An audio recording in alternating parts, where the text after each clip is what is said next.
What's the word? So y'all said y'all wanted a little, you know what I'm saying, a video on when I was talking about that my cousin just reached out of nowhere, bruh. Reached out of nowhere, talk about, about their life and what was going on and wanted money and had a way they played me. All right, so check it out. This cousin that I know that I've been around for a very, very long time, it all started when I went to go visit in Alabama. My mom had, when I was 5 years old, my mom knocked my tooth out. My mom almost basically unalived me. It's a lot of things that I do not tell y'all in the story time. I try to keep it, like as me being a teen, but it all started before I was actually a teen. My mom used to always beat me very badly. So I end up going to school one day and I had black eyes and I had a tooth that was missing. Now, it was always this lady that used to be a security guard, and she always would give me a piece of candy when she saw me. But this particular time I came in a little late and she was still there and she saw me and she was just like, hey, come here. But I was just already walking in class, right? So boom, I had my little slip. But when it was time for break and it was time for bathroom break, I ended up coming out. And the security guard just couldn't wait to see me because the security guard loved me. This lady, I wish I knew her now. I wish I knew her now or where she was at, because this lady saved my life. I was getting beat on when I was 3 and 4. Like when I was 3, I didn't know I was getting beat on until family members told me. But when I was 5, I remembered that. I remembered that when I was 5, when she told me to go to school and tell them that my brother Mark fell out the bunk bed and accidentally hit me in my eyes. But they knew that didn't make sense. So the security guard, when she saw me, she said, what happened in your beautiful face? I would never forget it. And I said, nothing, my brother, he fell out the bunk bed. She said, but this doesn't look like a bunk bed. She was saying like, this like somebody hit you. And I wanted to say something, but I was so scared to say something. Because my mom always said, if you say anything, I'm going to find out and they're going to believe me before they believe you. And I remember the lady was like, I'm not going to let you go home. Do you have an auntie or grandmas that you could call? And so I thought about my auntie Betty, right? Thought about my auntie Betty. And now my auntie Betty, she stayed in the South. She stayed in Alabama, in Eutaw, Alabama. So I was like, yeah, I got somebody to call. Now, that was the only number that I kind of knew, but I didn't know the whole digits. I just knew it was 0699, the last 4 digits of her house family. And so they was like, 0699, what's the rest of the numbers? I'm like, I don't know. Like, they're like, all right, what's her whole name? I give my auntie whole name. These people called my auntie, had the police and CPS. I didn't even know what CPS was at the time, but now that I'm older, I know what CPS is. And the guard was like, yeah, because it was one time I was in class and I got kicked out of class.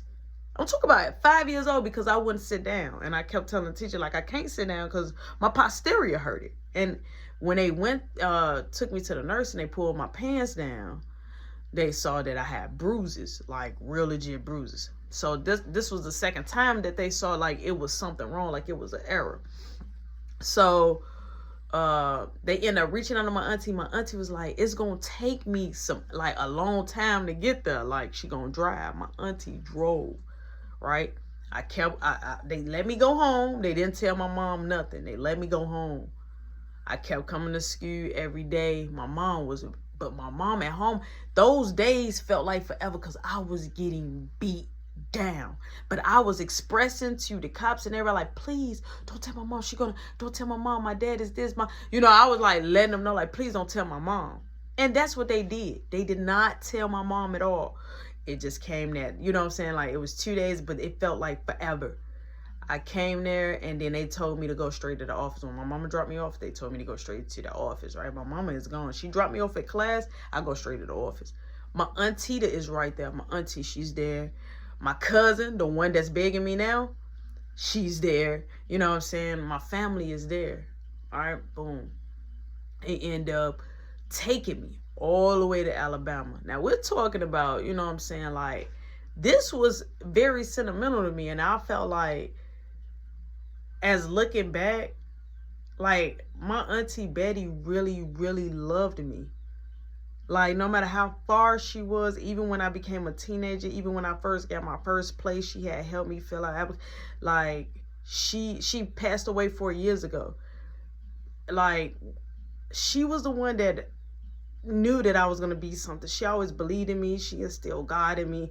A lot of cool things. So she played a really big factor in my life. You know what I'm saying? And we drove down there, and my mom realized that, you know, I was basically being taken away. The police went to my mom's. I didn't know how that played out because I was a kid, but I did know that the police went to my mom's house, and I was like telling my auntie to, like, please don't let them arrest my mom. Like, don't let them arrest my mom. Like, I loved my mom. Like, no matter, like, how she treated me, I always had questions in my mind as a kid.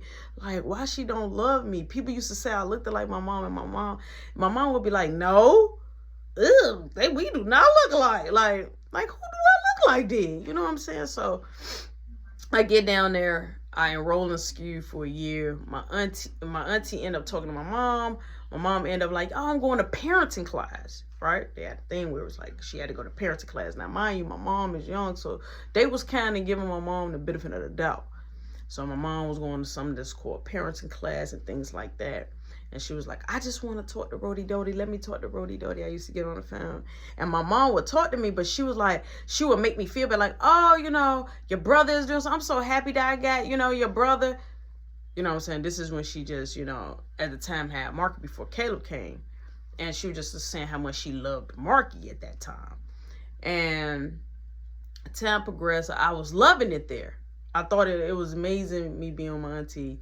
And I was getting closer with my cousin Camille. I was getting very close with her.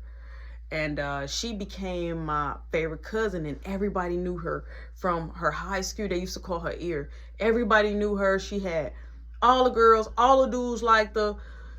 She was just like the hot commodity. When I say like popular, when I'm talking about like popular, bro, like the girl was just like, she was popular, but she was like a stud type, right? She was a stud type.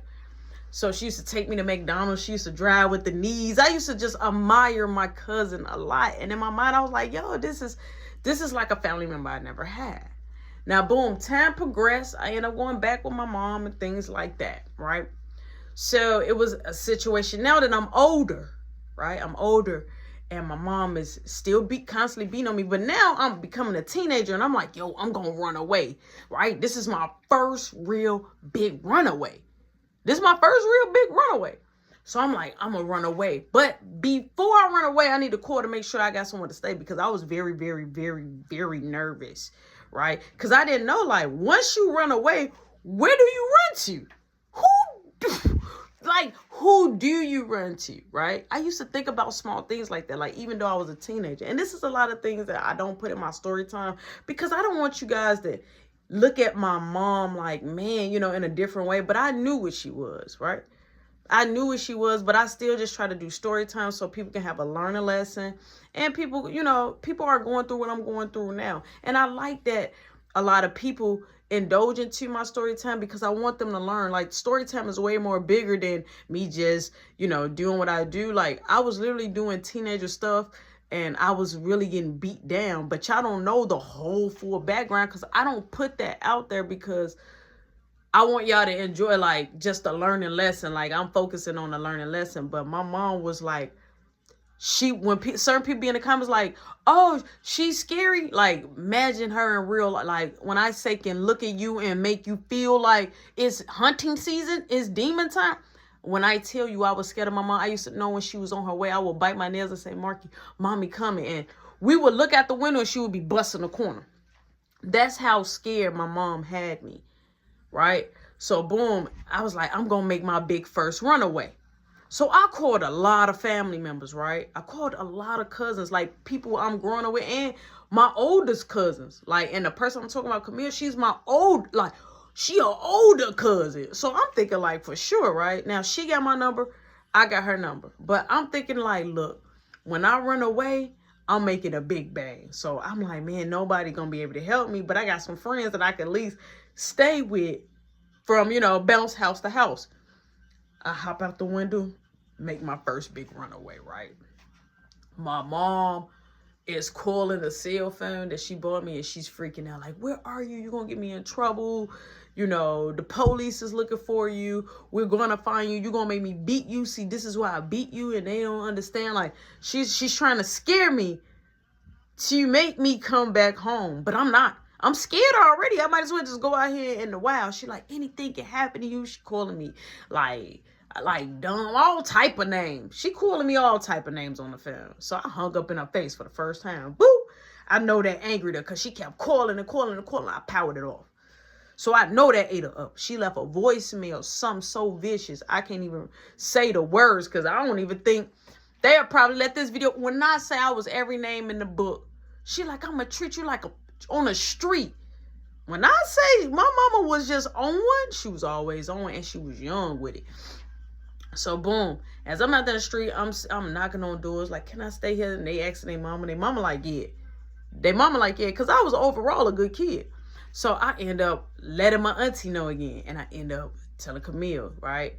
Now, mind you, when I hit them up last because I know if I would have told my auntie would have got back in contact with that caseworker. So first I hit my uncle up and my little cousin Al up. I hit my uncle up and I tell my uncle, like, hey, is Lil Al there? I was scared of my uncle because he was abusive as well.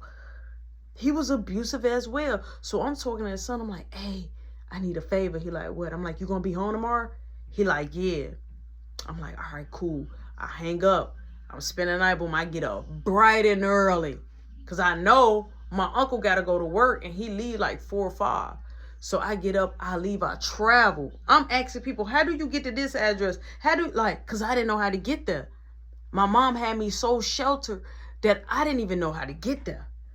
Boom, I'm getting on the train. I'm seeing all type of stuff on the subway. Like people sleeping on the subway. Like this is like an awful and scary, you know what I'm saying? This is something like this experience I wasn't ready for. I get up there, boom, I ring the bell. My little cousin Al come down. I'm like, hey, yo, I'm like, I need to talk to you. He like, what's up? He like, come in. We go upstairs now. My uncle had I think 4 bedrooms and a half, and he had 2, you know what I'm saying, 2 bathrooms, and he ran the upstairs he was renting out. So I'm like, I need somewhere to go. He like, you asked my dad?